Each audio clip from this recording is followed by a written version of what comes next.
Hi, I'm Davern. I'm here to share my love for tennis with you and to help you be happier on the court. Okay, today's video to help you to be happier on the court is some things about just the equipment that we're using, the tennis balls, the racket and the strings. So there's a lot of different types of tennis balls with varying felt textures, hardness, compression, non-compression. So the balls that are pressurized means that as you hit them more, they'll become flatter, whereas the pressureless balls will remain harder and bounce more for longer. Then you've got many different types of strings. I won't go into it because there's so many different types. And then of course the same with the rackets, all the tennis rackets. Just because Roger and Serena are using a certain brand does not mean that that's the best racket for you to use. Same as the Djokovic or Nadal, all of these different brands that people are using. It's not to do with that they're using it, and most likely that the ones they're using are no good for you because you're not playing the same way and level that they are. So you need something that really works for you, and that's going to be in the specifications, which are the things like the weight of the racket and the balance, the flexibility, control or power of the racket. And then we've got the strings, where when you're using strings, there's ones that you feel the ball more. They're more higher playability. So when you hit the ball, you get more feedback and sensation from the ball, which is, in my opinion, the one you should go for when you're learning and trying to get better and better, is that you want to really feel the shots and get the feedback so you can feel, hey, how well did I hit each and every ball? Versus the ones that are very durable, which are going to be the poly strings, and other ones that are extra coated, so they're a lot harder and they feel a lot more dead, so you don't get the same amount of feedback and feel of the shot. So of course, when you have a softer string, the synthetic gut string, that gives you more playability and feeling, then that means also, because it's softer and you're not a superstar just yet, is that because it's softer, when you do things not quite well enough and you're hitting more towards the frame and you're not hitting it that well, the amount of loading back into your arm and body, the suffering you'll have because of the softening is going to be like a cushion.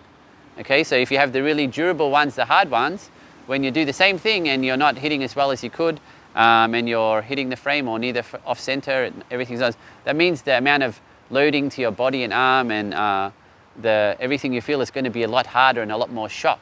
So obviously, if you're not feeling like you're really, really good and hitting the ball really well, it doesn't really make sense to go for the string that's going to give you a lot more shock and a lot more punishment for not doing as well as you could. You want to go for the one that gives you more margin for error, more softening, more cushioning effect to help you along the way, versus to give you all the soreness. So of course, we're always looking about how to be happier on the court. So then with that in mind, I would say go for the synthetic gut strings so you can really feel high playability, not to last really long. Of course, if you're breaking the strings a lot, then that means you might have to look at your shots. Like, why are you breaking the strings so often? So when I'm playing, I don't break the strings too often, but I hit it pretty hard and a lot, all day, every day. So you've got to have to look at that. But also means maybe then if you're look at all these things and you're still breaking string, then you might need to do a little bit thicker string, but still keep it at a high playability. And then if you keep going through this range and you're still popping the strings, of course, then maybe you want to go to a bit more durable in the mains, which is the straight up and down ones, because they're the ones that pop all the time, only that. So you want to avoid to be having the full hard string all the way through until you're really ready for it, and you don't want to really rush there. You want to take your time to get there, because as I said, that's harder and it's going to make you suffer a lot more when things don't go right. And then again, staying on the string topic, is when you have restrings, for example, I try to always have at least 2, if not 3 rackets with me. So if anyone ever comes to their lesson, and believe it or not, it happens, people come to the lesson and they forget to bring their racket. But luckily enough, I'm always going to have at least 1 more. So then it's always, you can borrow mine, no problem. But I'm always having 2 to 3 rackets in the bag. Also because, of course, if mine does ever break, which will happen over time because the strings will wear thinner and thinner and they rub on each other with the impact. So over a long time, then my string will break. And when that happens, I need to be able to have another one. And what I do to be happier on the court and not to be worried is I use one restring once it's freshly done. and I don't use the other one in my bag or the other two in my bag at all. I just use the one that I've got. And that means I know that I have 2 fresh ones to go. So every time I go to the court, I know that I'm never gonna like break all my strings and have no rackets, because it's not like I keep interchanging. So all of them, if you think of like a battery life, I'm wearing down the battery on all of my 3 rackets at once. Instead, what I do is I just fully empty one battery or one string, and then I have the 2 fresh ones. So then of course, if I break one string, I go to the bag, I get a new one. It's gonna be fresh, so it's definitely gonna last. And then of course, as soon as possible, I'll try to have my 3rd one that just popped to be restrung, so I can be back at full 3 out of 3 again. And that way I know that, you know, especially if you're playing a match, you don't have to stress about whether, hey, am I gonna have enough time and will my strings last enough? You know, anything to detract your attention from being able to focus on just really playing well and winning is not good. So you don't want to be worried about whether your strings are going to last or not. And you know, being young and silly, as it happened to me one time when I was playing, and I used to have 5 rackets, that I actually broke all my 5 strings within one match, and I was having to pull a racket from somebody who was generous enough in the crowd to give me a racket to be able to play to finish the match. But of course that would be very off-putting to all of a sudden play with some weird racket that you're not used to. So that was my lesson, and what I learned there is trying to have this idea where you try to keep the fresh ones, so you're always sure that that's going to happen. Okay, so enough with the strings. We'll go into the racket. So with the racket, what, you know, probably not very the normal thing that you will hear a lot of the times, but these light rackets that feel really like rocket launchers and you feel like you hardly have to do anything and the ball flies, this is actually not the best racket. What you need to try to do is you need to try to have a racket that you feel has a lot more control, because everybody when they play, obviously it's not about how hard you can hit it, because when you hit the shots, nobody's going, ooh, 150 miles per hour. Can you beat that if you can do 151 miles per hour or 240 kilometers per hour versus 242 kilometers per hour? Then you win because you had a higher ball speed on one shot. Tennis is about who can repeat most of the time. So then to me, the number one thing you really want to have in a racket is control. So that means you're going to be looking at the thinner beam, so the racket is not going to be so thick. The beam is going to be a lot thinner. So that means the fibers are going to have more integrity, and they're going to be more knit, they're more together. So when the ball hits, they're not such a catapult effect where they're really rebounding, coiling and flinging the ball fast. That the racket is more stiff or less flexibility, so that when it hits, it doesn't go back and fling the ball, it's much more control.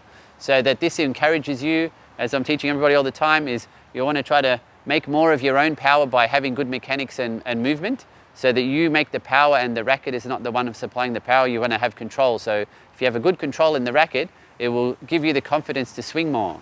Okay, so that's that point. The second point would be, the really key one would be, is the weighting.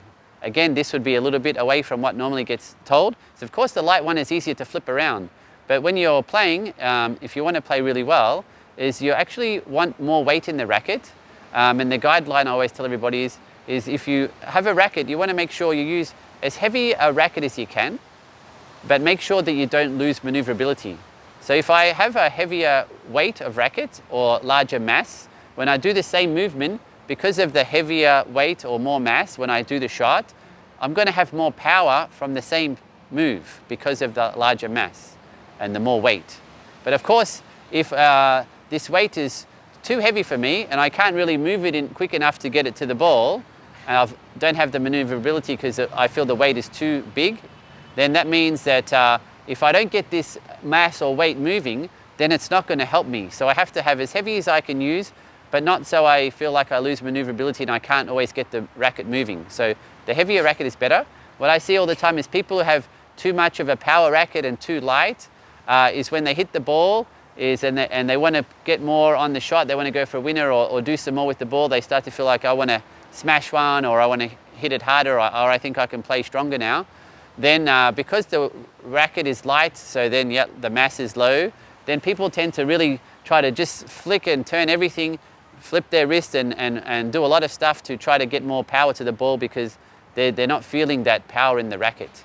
So in short, for the racket, the 2 real things that you want to make sure of in terms of the playability, different from the handle size, because I've covered that in other ones, so you can go have a look about the handle size. Of course, that's really key.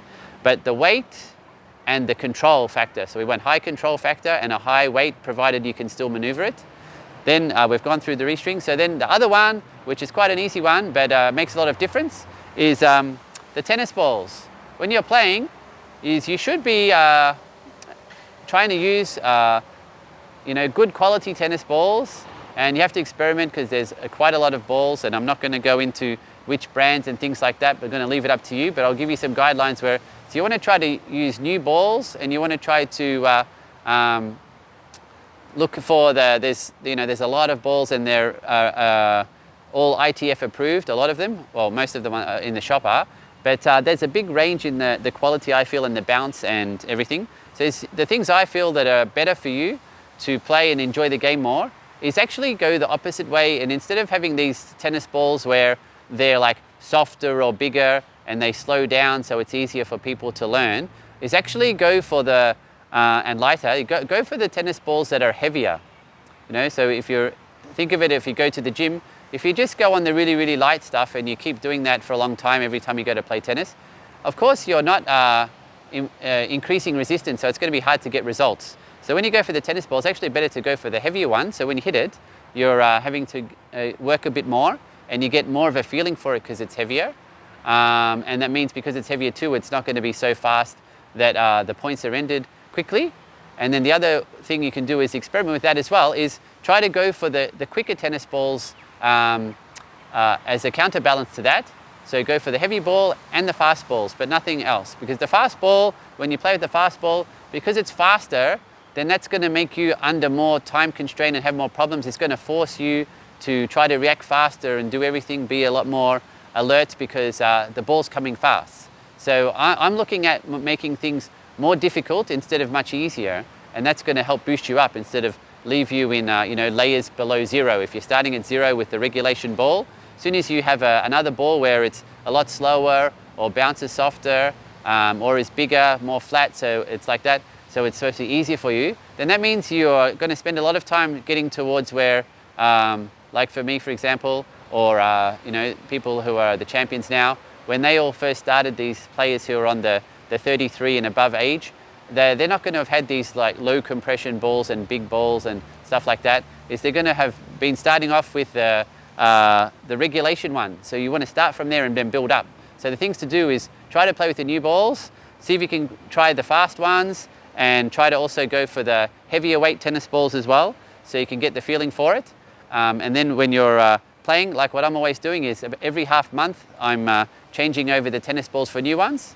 But the tennis balls, these ones that I'm using, the heavy ones that are for training, that last really long and keep their bounce, is they actually last for a really long time, a year or more. But for me, it's all about quality. So the new ball is really a lot better. So I'm changing all the balls over every half month, so people are always getting the more enjoyment of the feeling of the new ball. So these are some simple things, but they're definitely going to help you to be happier on the court. The happy tennis ball, again, is just raring to go to play. He's sick of all the talking. So new balls, the strings, the racket, think of all these things. It really makes a big difference. Make sure you get a handle on all these type of things. If you have any questions about different specifications, different type of strings, and even if you just want to say which tennis balls you find are the best, or which strings you find are the best, which racket you think is the best, then please leave a comment below and I'll have a look at it and definitely answer back. So ask your questions or leave what your preferences are and why, so it's more interesting for everybody. So take all this into account and enjoy your time on the court. If you like this video, please subscribe to my tennis YouTube channel so that you can get a notification by email each time a new video is uploaded. Also, don't forget to share this video with your friends so they can enjoy their tennis too.